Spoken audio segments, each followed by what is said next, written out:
దబ్బకాయ పులిహోర తయారు చేయడానికి కావాల్సిన పదార్థాలు ఏంటో చూద్దాం. దబ్బకాయ ఆవ పులిహోర తయారు చేయడానికి కావాల్సిన పదార్థాలు: దబ్బకాయ 1, ఆవపిండి 2 టేబుల్ స్పూన్లు, ఇంగువ చిటికెడు, పోపు దినుసులు 1 టీ స్పూన్, పసుపు చిటికెడు, జీడిపప్పు కొద్దిగా, ఎండుమిరపకాయలు 2, నూనె 3 టేబుల్ స్పూన్లు, తరిగిన పచ్చిమిరపకాయలు 3, కరివేపాకు 2 రెమ్మలు, బియ్యం 1 కప్పు. సాధ్యమా?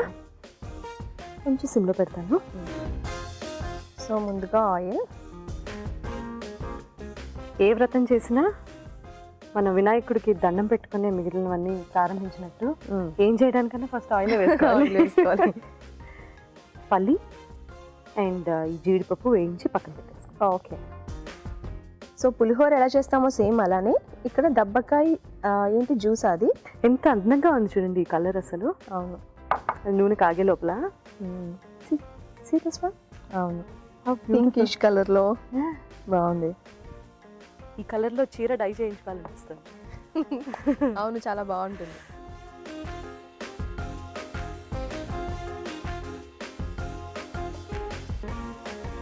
జీడిపప్పు ఇష్టంగా తినేవాళ్ళు ఉంటారు ఇందులో. ఫస్ట్ అయితే వేయించేద్దాం, తర్వాత కావాల్సినవన్నీ కావాల్సినవి దాంట్లో వాడచ్చు. ఎస్. సో ఈ పల్లి వేగేలోపు పాట పాడండి. పాట పాడాలా? సౌందర్య లహరి మీకు ఐడియా ఉంటుంది కదా? అందులో ఫస్ట్ శ్లోకం పాడతాను. శివస్యత్యాయుక్తో యది భవతి శక్తః ప్రభవితుం న చేదేవం దేవో న ఖలు కుశల స్పందితుమపి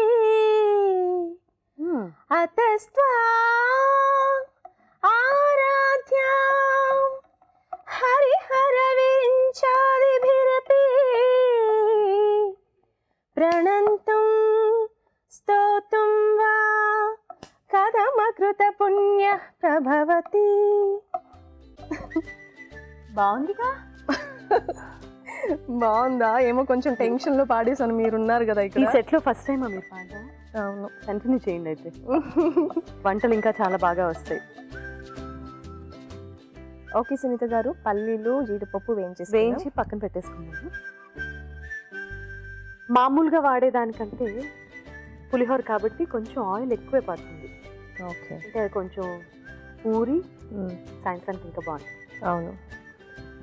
ఎండుమిరపకాయలు. ఓకే. ఈ దినుసులు ఎన్ని ఎక్కువ అయితే పులిహోరలో అంత బాగుంటుంది. ఎస్, ఆ పప్పులు తగులుతుంటే బాగుంటుంది కదా.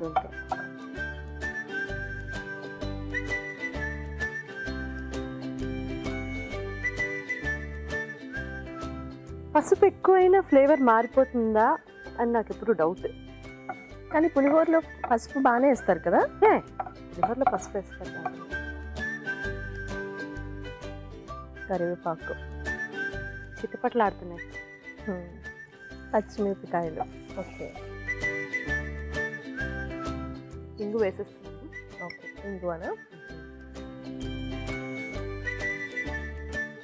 సునీత గారు వేగిపోయిందా? వేగిపోయిందండి. ఇప్పుడు ముందుగా తీసి పెట్టుకున్న ఈ దబ్బకాయ జ్యూస్ ఆల్రెడీ చాలా పుల్లగా ఉంటుంది కాబట్టి ఉప్పు నార్మల్ కంటే కొంచెం ఎక్కువే పట్టచ్చు. ఓకే, పులుపు ఉన్నప్పుడు ఉప్పు కారం తక్కువగా అనిపిస్తుంటుంది కాబట్టి కొంచెం ఎక్కువ యాడ్ చేస్తుంది. సో సునీత గారు, మీరు పాడిన పాటలు చాలా మటుకు అన్నీ బాగున్నాయి. బట్ మీకు పర్సనల్గా అప్రిషియేషన్ ఇచ్చింది అంటే ఎవరైనా అప్రిషియేట్ చేసినప్పుడు మీకు కూడా సాటిస్ఫాక్షన్ ఉంటుంది కదా, అలాంటి సాంగ్ ఏమైనా ఉందా? అక్కడే నాగేశ్వరరావు గారి దగ్గర నుంచి సుశీలమ్మ వాళ్ళందరూ కూడా నన్ను అప్రిషియేట్ చేసిన పాట ఇదిగిదిగో నా రాముడు ఈడని కొలుండినాడు ముద్దుల సీతతో ఈడని మురిపాలాడినాడు ఇదే సీతమ్మ తల్లి ఆరేసుకున్న నారచీరే ఇదే రాముడు కట్టుకొనగా పులకించిన పంచే ఏడేడు లోకాలను ఏలిడి పాదాలివే మాయల బంగారులే రుచులివే పచ్చగా ఐదో తనమే 10 కాలాలుండగా సీతమ్మ వాడిన పసుపు కుంకుమరాళ్ళివే దాటొత్తని లక్ష్మణుడు గీతను గీసిన చోటిదే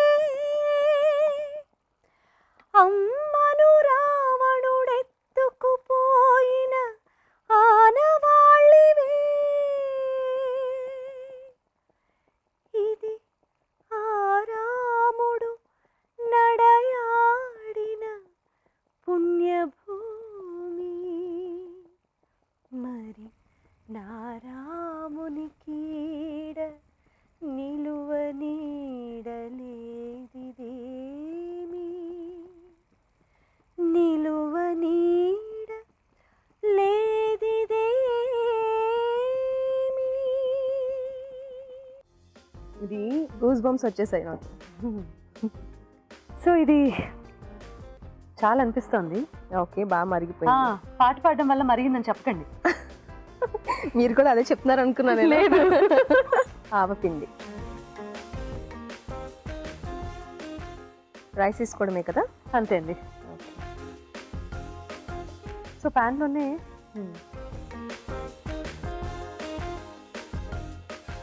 అంత భయంగా చూడకండి. లేదు, బాగానే ఉంటుంది. చాలా బాగుంటుంది అని నమ్మకం నాకు కూడా ఉంది.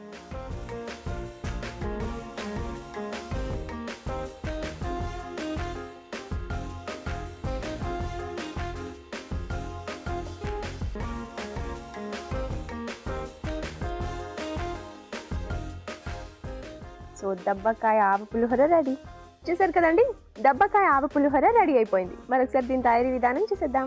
దబ్బకాయ ఆవ పులిహోర తయారు చేసే విధానం: ముందుగా బియ్యం ఉడికించి అన్నం సిద్ధం చేసుకోవాలి. దబ్బకాయ గుజ్జు సిద్ధం చేసుకోవాలి. ఒక పాన్ లో నూనె వేసి పల్లీలు, జీడిపప్పు వేసి వేయించి పక్కన ఉంచాలి. పాన్ లో నూనె వేసి ఎండుమిరపకాయలు, పోపు దినుసులు, పసుపు, కరివేపాకు, తరిగిన పచ్చిమిరపకాయలు, ఇంగువ వేసి వేయించాలి. దీనిలో దబ్బకాయ గుజ్జు, ఉప్పు వేసి ఉడకనివ్వాలి. తర్వాత ఆవపిండి, అన్నం వేసి బాగా కలుపుకోవాలి. ఆపై వేయించిన పల్లీలు, వేయించిన జీడిపప్పుతో గార్నిష్ చేసి సర్వ్ చేసుకుంటే దబ్బకాయ ఆవ పులిహోర రెడీ.